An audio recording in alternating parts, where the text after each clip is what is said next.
RLD इस पूरी बहस का सबसे महत्वपूर्ण किरदार है, क्योंकि जिधर आरएलडी झुकेगी, अभी तक का परसेप्शन यही है, उधर वजन बढ़ जाएगा। यही बात कल अमित शाह ने भी कही कि भाई हम तो चाहते थे जयंत हमारे साथ रहे, गलत घर चुन लिया। और भाई मुझे एक चीज समझ आ रही है रविंद्र जी सर, कल भाजपा ने ये जो बात कही ना कि जयंत चौधरी के लिए दरवाजे हमेशा खुले हैं, अभी भी खुले हैं और कल भी खुले रहेंगे, चुनाव के बाद भी, और 24 भी दूर नहीं है। तीनों प्रस्ताव एक साथ भाजपा ने उछाले।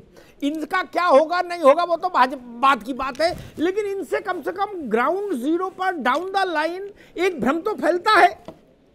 भाजपा ये नैरेटिव तो गांव-गांव में सेट करने की कोशिश कर सकती है कि यार बात हो गई, चुनाव बाद जयंत चले जाएंगे, तो इससे तो फिर मामला गठबंधन का गड़बड़ा जाएगा। रविंद्र पटेल, भाजपा तो सर देखिए शुरू से झूठ को परोसती आई है, उसकी नींव ही झूठ के, उसका जो आधार है वो झूठ पे है।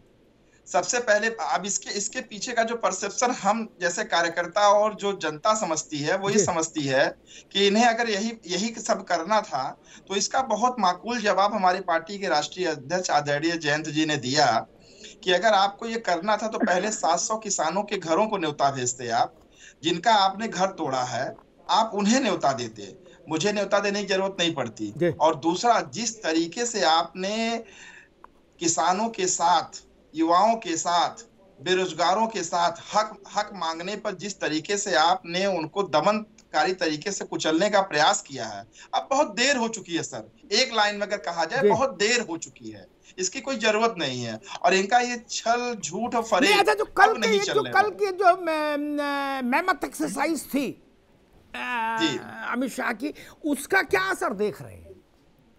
भाई बीजेपी ने कहा कि हमारी और जाटों के बीच में अच्छी बात हो गई, जो नाराजगी थी दूर हो गई, रिश्ता ठीक हो गया। सर आप तो तजुर्बेकार अनुभवी पत्रकार हैं, मैं आपको हमेशा आदर करता आया हूं और मैं देखता आया हूं। आप जानते हैं कि पश्चिमी उत्तर प्रदेश में खाप पंचायतों का अपना विशेष महत्व है। आज भी खाप पंचायतें वहां पे प्रभावी भूमिका में है। और खाप पंचायत का कोई, चाहे बानियाल खाप हो, तेवतिया खाप है, कोई खाप वहां पे, गढ़वाल खाप हो, कोई खाप पंचायत का मुखिया वहां पे नहीं था। और दूसरी बात, उत्तर प्रदेश की राजनीति अब दिल्ली से नहीं होती।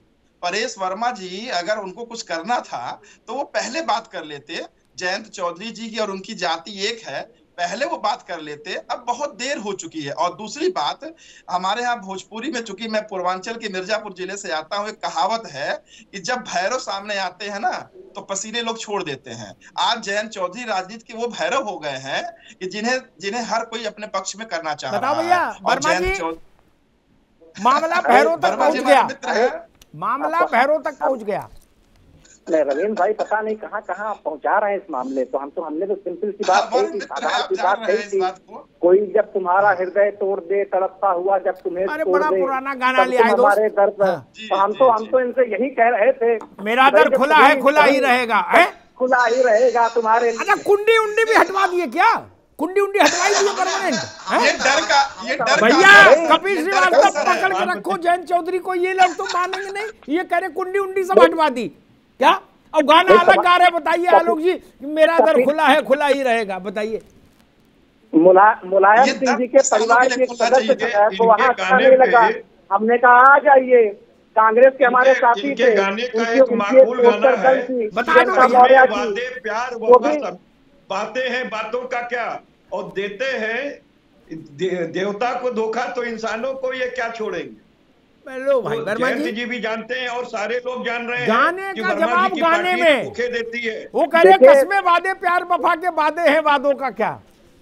अरे कबीर भाई नहीं समझ रहे हैं, लेकिन उनके परिवार के जो, उनके मुखिया के परिवार के लोग वो तो अच्छी तरीके से जानते हैं कि अगर बेकरारी हुई अपने घर में तो जाना कहाँ है। अपने परिवार से देखिए ना, अखिलेश यादव जी के छोटे भाई की बहू भी हमारे साथ शामिल हो गई, और कांग्रेस के जो साथी हैं उनकी जो पोस्टर गर्ल थी जिसको प्रियंका गांधी जी ने हाईलाइट किया था, वो भी हमारे साथ चली आई है। तो हम तो रविंद्र पटेल जी को भी कह रहे हैं, अगर बेकरारी होगी वहां पर कभी तो चले आइएगा भारतीय जनता पार्टी में, कोई दिक्कत नहीं है। अगर आप देश को आगे बढ़ाने की सोचते हैं, उत्तर प्रदेश को आगे ले जाने की सोचते हैं, तो भारतीय जनता पार्टी में आपका स्वागत इसमें बेकरार क्यों है? अरे घर आप नहीं बचा पा रहे हैं साहब, हम तो अपना परिवार बढ़ा रहे हैं साहब। समाजवादी परिवार में तब्दील हो जाएगा, बहुत ज्यादा चिंता करने की आवश्यकता नहीं है, और वहीं से समाजवाद का झंडा भी लहराएगा, चिंता न करें। अरे आलोक जी, आपने ऐसा विकास किया, एक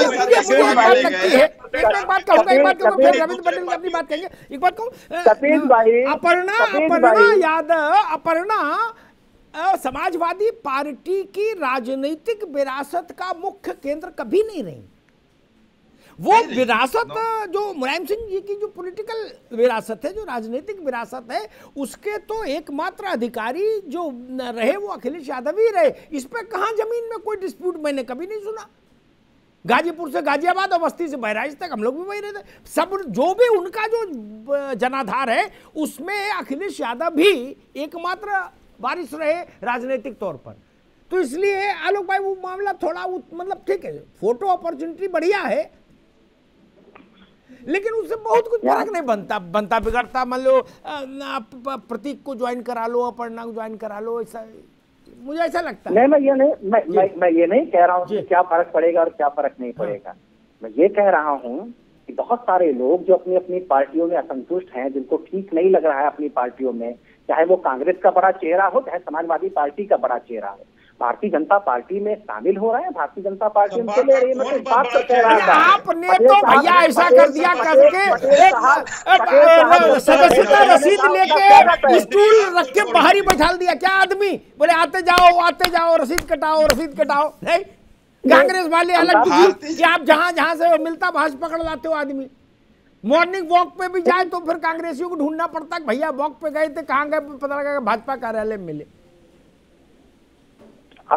बताइए, राहुल जी आज गए पंजाब में 5 MP नदारत, अब वो फिर सब लोग कह रहे कि भाजपा कार्यालय जाके देखो वही मिलेंगे।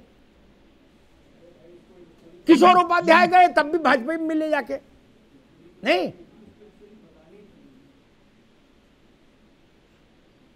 फर्रुखाबाद के इलाके में एक बड़ा शब्द पहले उस दौर में था जब मैं वहां था एक छात्र के रूप में, पकड़। तब डकैतों का मामला रहता था, कहते जी पकड़ हो गई। राजनीति में भी पकड़ है क्या रविंद्र पटेल? राजनीति में भी पकड़ होती है क्या? राजनीति तो सर स्वयं की अवेयरनेस की विषय वस्तु है। आप कितने जागरूक हैं और कितने इसको पसंद करते हैं। फर्क पड़ रहा है ये भारत सर, एक चीज तो सर मानना अभी ना भारत सर, ये इतना तो मानना पड़ेगा ना। देखिए, पश्चिमी उत्तर प्रदेश की जनता जिस तरीके से परिवर्तन के मूड में है, आज ये उसी का परिणाम है। ये भारतीय जनता पार्टी की हताशा है कि उनका गृह मंत्री घर घर जाके डोर टू डोर प्रचार कर रहा है। बुराई नहीं, मैंने देखो पहले भी कहा था, प्रदीप सिंह ने सवाल किसी ने उठाया नहीं, घर घर सबको जाना चाहिए, जयंत को भी जाना चाहिए, जयंत जा रहे हैं, सबको जाना चाहिए, घर घर जाना तो अच्छी बात है। बाबू साहब बन के सिंहासन में बैठेंगे क्या? जाना चाहिए। राहुल प्रियंका को भी जाना चाहिए, सबको जाना चाहिए। सर, घर घर जाए, स्वागत है, बिल्कुल अच्छी बात है, लेकिन चुनाव के टाइम पे, हाँ तो चुनाव के टाइम में भी नहीं जाओगे तो बाकी कब जाओगे? बाकी तो जाते नहीं, मिलते नहीं भैया। 13 महीने किसानों ने एक मिनट रविंद्र, एक मिनट